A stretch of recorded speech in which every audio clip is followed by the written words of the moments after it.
I just finished reading Ernest Hemingway's Death in the Afternoon, which is a book all about bullfighting, and it's a super famous book. And the short story is that it's a terrible read. It's super duper boring, and it's basically like a half-assed Wikipedia on bullfighting before Wikipedia existed, because he wrote it in like the 30s, and it was basically Hemingway's form of PTSD therapy coming out of World War One and all this other stuff he saw. So he said in his book he saw over 1,500 bulls killed in person in Spain throughout all the bullfighting events he went to, and he proceeds to write what should be an amazingly engaging novel and makes the most boring technical manual out of it, where he insists that it's an art form, which I don't doubt, but he breaks it down like a sports structure.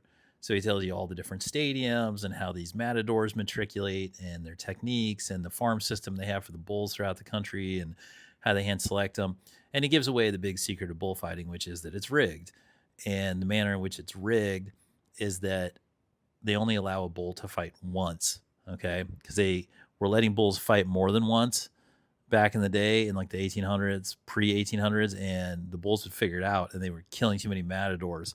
So the Pope said, the Pope wrote an edict, and he said, look, you either gotta only use the bulls once, so you ambush them and have a psychological advantage and basically kill them almost every time, or you gotta get rid of the sport. And so they went with that. So the bulls are only allowed in once, and basically once you learn the psychological tricks and the blind spots and everything, it's like 99.9% safe, and it's up to the matador to make it look dangerous. And so yeah, but he spends like 300 pages to tell us that it's like could have been a Substack article. It's so boring that at one point he literally writes in a character who points out that it's so boring so he can defend it within the book, and he can't. He doesn't look at it from the bull's perspective and be like, oh, what's it like to, you know, what kind of life skills that to find out that you've been ambushed, you've been set up for a theatrical execution without your knowledge, and plummeted the depths. He sidesteps all the morality, sidesteps all of like the interesting perspectives that are available. He just gives this incredibly antiseptic technical accounting of bullfighting and its structure.